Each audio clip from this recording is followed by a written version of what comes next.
Abby here with the Informed Mama. Thank you for joining me in my kitchen. Today we're going to be learning how to make homemade yogurt. It's pretty simple and really easy. It does take a couple hours, actually a day and a half or so, but for the actual work that you have to do, it's pretty simple. So I'm going to teach you how I do it and then talk about a couple of varieties that you can do in order to make it the best for your family. First of all, we are going to be doing it in the Instapot, but you can do it on a stove on just a regular pot, and I'll tell you how to do that as we use the Instapot. You can also use different types of milk. If you are trying to just go budget and save as much money as possible, which making your homemade yogurt will definitely save you tons of money, we will talk about the different types of milk that you can use to make your yogurt. I try to make it as healthy as possible, so cost isn't necessarily my number one priority, but it definitely saves us money because honestly, the type of yogurt that we make, I can't even find in the stores. The type of yogurt that we end up with is a grass-fed, organic, whole milk yogurt full of active proteins, live proteins that help with digestion. We do use a starter yogurt, and the starter yogurt we use is a Greek 2% milk, but it is organic, so this is actually a 0% fat milk. But I just want the active cultures in this yogurt, and you can start using the active cultures from your homemade yogurt going forward. So once you've made your first batch, just save about a half a cup of the yogurt that you made, and you'll be able to use that as the culture for your new batches. I also need a thermometer to make sure in the second stage that we are keeping the milk at the right temperature so the live cultures can grow. We're using the Instapot. It's kind of automatic, so it keeps the temperature right where it needs to be in all the different stages, so it makes it really simple on you. But if you have a thermometer, you can, one, check the Instapot, make sure it's working correctly, and two, you can use it for the stove if you're going to be cooking and making your homemade yogurt on your stove. But we use the grass-fed organic milk. The reason I use grass-fed is from what I've researched, grass-fed cows produce milk that has a K2 component to it, and K2 helps take calcium out of the arteries and put it into your bones. And from what I've read, grain-fed cows do not have K2 in their milk. So that's why we do the grass-fed. However, you can still just use regular organic milk or regular milk, or I know some people even use 2% milk. But we go with the whole fat just to get everything that we can in our yogurt. So I'm going to teach you guys this first step using the Instapot on how to prepare the milk for adding the live cultures. So we're going to plug the Instapot in. Luckily, this Instapot has a yogurt setting, but if you're doing it on the stove in a pot, you're going to want to get the temperature of the milk to about 180 to 200 degrees. Once we get it pasteurized, in the Instapot, we'll add the live culture from either your previous batch of yogurt or one that you bought from the store. You just need to make sure that you have a yogurt that has live active cultures. This has 5 live active cultures, so I tried to find one with lots of active cultures, and that is just basically the milk, and that has been pasteurized. You don't want any other ingredients if it has like flavors, or some of them has pectin and things like that. You don't want any of that. You want it as natural and as normal yogurt as you can, as plain as possible, basically. So we have the Instapot, it's off right now. We want to pour the milk into a cold container. So you pour it into a cold Instapot or a cold pot on the stove.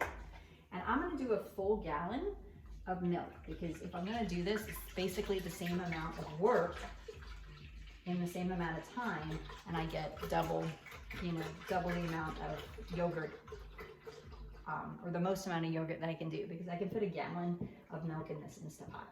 So these are half gallons, so that's the first gallon. And we'll put the second one in there. But again, you can pick any type of milk you want as your base. And they have all different types of milks you can choose from. I definitely recommend organic milk if you can, just because if you're making it from home, you might as well make it as healthy as possible. So this is going to be filled almost to the top. And again, we're not covering it. I may just stick a pot lid on top just to kind of keep it warmer, but you don't need to put the Instapot lid on it. Okay, so to do the setting on an Instapot, it's pretty simple. You can read the directions in your Instapot. Mine says to do go to the more. So I'm gonna go to the yogurt button and hit it 3 times, and it should go less, normal, and then more, and you'll see it say boil here. We wanna get it to the boil. So there's 7 minutes, and oh, it's only twice, sorry. So you're gonna wait for it to say boil. I don't know if you can see that. Can you see that? It's flashing boil. It will go for about 10 seconds, and then it's gonna kick on. That is automatic, so it's going to boil by itself, and it's gonna run on its own course. So typically, 20 or 30 minutes that it's gonna take. I can get other stuff done, walk around my house and get some chores done. And then when it's boiled and beeps at me, it will say yogurt here, basically telling me that it's done in this process. Welcome back. I am back about an hour since I put the milk in to boil. It would probably take less time on the stovetop, but you kind of have to stand over it, make sure that it doesn't scorch on the bottom. But if you only have a stovetop option to make yogurt, then you can do it. Just stand over it with a whisk or spoon, wooden spoon or spatula, and just make sure that you are constantly stirring it until it reaches a boil. You want it to be 180 degrees or slightly more. And the way that this does, it hits 180 degrees, it beeps at you, and then it sits for about 2 minutes at that temperature. So I said 10, but it's actually only 2 minutes that you need it at a boiling 180 degrees. So I put a lid on it to try to see if it would speed it up, and I think it might have helped a little bit because it kept the heat inside. I don't put the Instapot lid on it, there's no need to do that, but I just went ahead and put a normal pot lid on top. So it did boil. I have the temperature gauge, and I'm just gonna check it here. It says yogurt right here to let me know that it has boiled for a certain amount of minutes. And I'm gonna put this thermometer in here. It's good to have a thermometer because our next stage, we wanna make sure that this milk gets to about 110 degrees, 115 to 110 to 120 degrees is where you want. That's the perfect temperature for live active cultures to grow and ferment. And that's what we want it to do. This is at 180 degrees, which is where we want it to be, slightly over 180.8, 181. So it hit the boiling point. It pasteurized the milk, basically, took out any harmful bacteria. And it also started the process of breaking down the milk, the lactose in there. So this has hit the temperature that we want it to be. And now we need to cool it down to about 120 to 110 degrees. So I'm gonna actually take it out of the crock pot so that it can cool. I can put it right onto the counter here. Okay, folks, we're back with our milk on the way to being yogurt. It is now down to temperature where we want it to start fermenting the live active cultures that we're going to add from a previous yogurt or a store-bought yogurt, however you want to start your homemade yogurt. So I have a thermometer here. I'm going to put it in here. Our milk has been cooling for a couple hours. If you stir it, it's going to cool faster, or you can stick it in an ice bath and it will cool it a lot faster. But just watch it because it can cool too fast sometimes if you put it in an ice bath. So you have to watch it real close. This is at about 111 degrees, which is about where 112, which is where I want it. I want it anywhere from 110 to 120 degrees. Anything over 120 may be a little hot. 113. So yeah, anywhere between 110 and 120 degrees is a really good place for the fermentation. I took my Greek yogurt out that I'm using to culture this milk about an hour and a half to 2 hours ago because I want it to get to room temperature. And what you want is, if you take a refrigerated yogurt and put it in there, it's going to cool it too fast. So you want it to be room temperature. This is a gallon of milk. You want to do about a half a cup of cultured yogurt, whether it's your previous batch that you used or a store-bought that you like. But the main thing again is you want the active cultures. The active cultures is gonna what make this ferment and take the lactose out and make it yogurt. So I'm gonna do heaping tablespoons here. I'm gonna do a couple heaping tablespoons. That way it can get started with the fermentation process. And this is probably the longest part of the process, is the fermentation. And we're gonna just mix that in there. I have a whisk, and I'm gonna just whisk this up. I wanna spread the cultures all around in here so that it's, one, not too lumpy, but we also want the little guys to start reproducing. So we want to spread them around, and they're in a happy home, happy place right now because that's about 113 degrees, and we want them to stay that way. If you're using a pot from the stove and you've got it to this right temperature, what you want to do is cover it and then wrap it with towels, and then leave it for about 12 to 18 hours on your stovetop with the stovetop off. Or you can put it in the oven, an oven that is off, because you want it to maintain that temperature for as long as you are fermenting it. So I am going to put it back in the Instapot because one of the amazing things about the Instapot is it has a second setting for the second part of the yogurt. So the first part that we did was the boil. The second part is going to be the fermentation. So I'm going to plug in the Instapot again. This time I am going to put the lid on, and I'm actually going to close it. Even though it's not going to pressurize, I don't want any of the good heat to come out. So I'm going to go ahead and close the pressure, even though it's not going to build pressure, because I don't want any of the hot air to come out. You can also wrap this, but I'm pretty happy and content with the way that the yogurt setting works on the Instapot. So I'm going to just hit the yogurt. I don't want boil. I want it to be on normal, which it says 7 hours, but I want it to go to 12 hours for fermentation. I'll check it at 12 hours and see how firm it is, and may add another 6 to 8 hours, depending on how much more I want it to ferment. But again, like I said, the longer it ferments, the more lactose will come out, and the thicker it gets. So depending on what kind of style yogurt you like may determine how long you want it to ferment. But this is gonna go, it's gonna count from 0 up to the 12 hours. One other thing about putting it in the Instapot is it's kind of a set it and forget it. You don't have to really worry about it too much because it's gonna maintain the temperature at the perfect fermentation temperature for yogurt. When you have it in a stovetop pot or put it in the oven that's cool, and just kind of set it, you're really, you don't have control of the temperature too much there. You can stick it in a thermos as well. A thermos may keep it at a more consistent temperature, or I've been told also that a crock pot will work really well at a low setting. So I haven't checked the temperature of the crock pot at low, but again, you want it at about 110 to 120 degrees when it's fermenting. The other thing about fermentation is it does take out more lactose, but also the longer you go, the more sour it becomes. So if you do not like sour yogurt, you may want to do less time. But again, the longer it goes, the more sour it will get, the less lactose it will have, and it will also be firmer. So that is things to consider when you're fermenting and fermentation times that you want to go.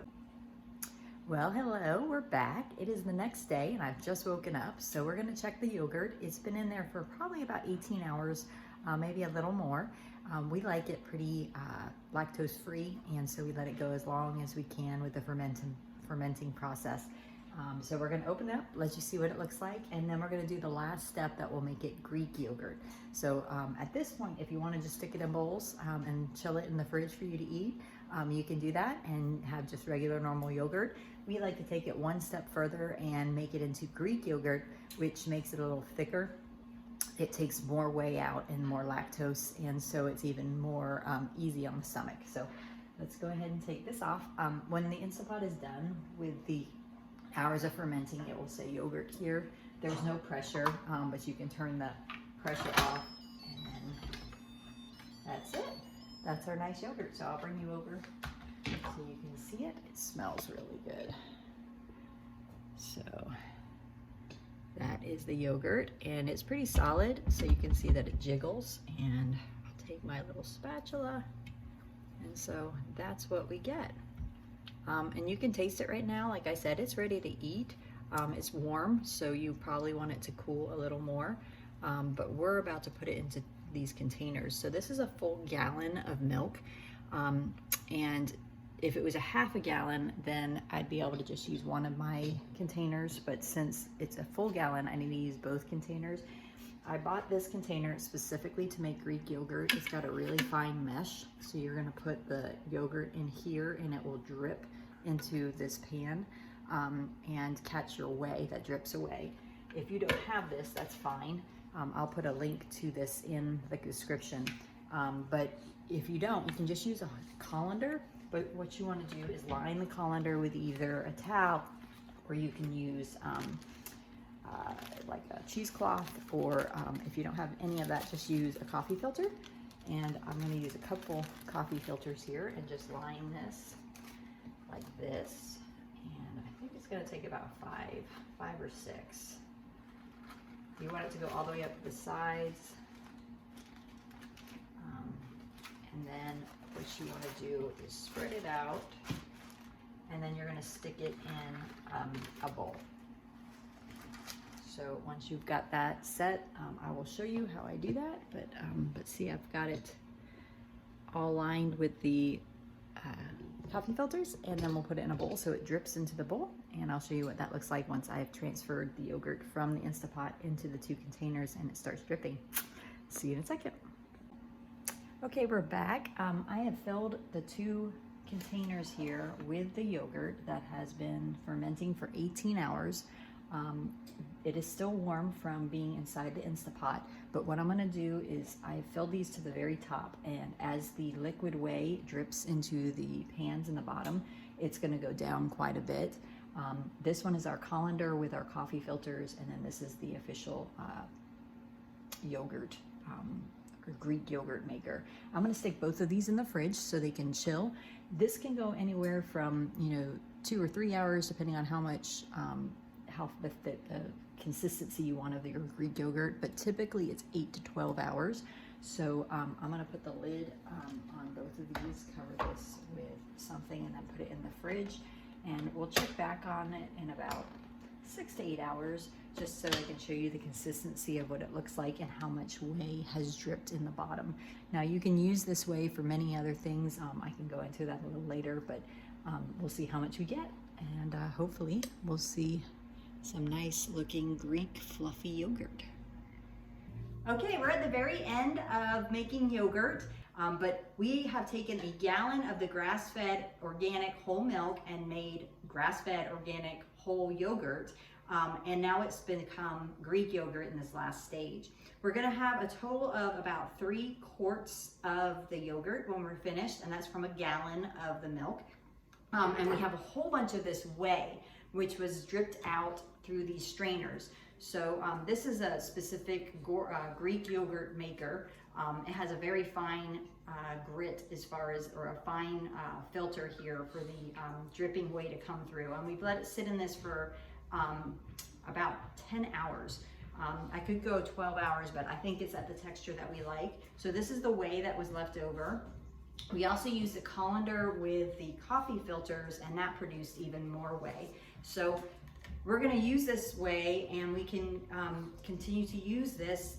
You can use it for making ricotta cheese. You can also use it for feeding your plants. It's also high in protein, so you can pour it into drinks. You can use it instead of water in some recipes.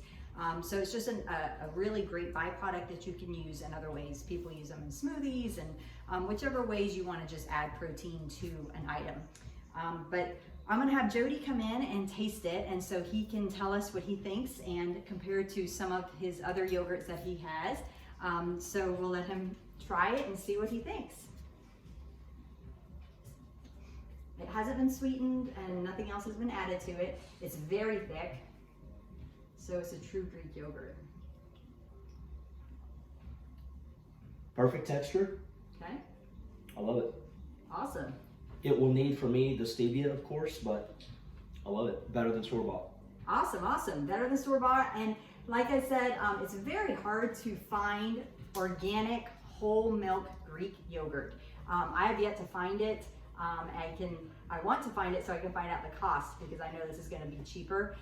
So I encourage you to make your own yogurt. It will save you money. It tastes incredibly so much better. Health benefits are whey, and you have lots of other byproducts that you can use to make other things in your home, and just take it a whole new level. If you're willing to give yourself a little extra time, try something new, we find it's very much worth it for our family. So good luck to you, and may you try some homemade yogurt.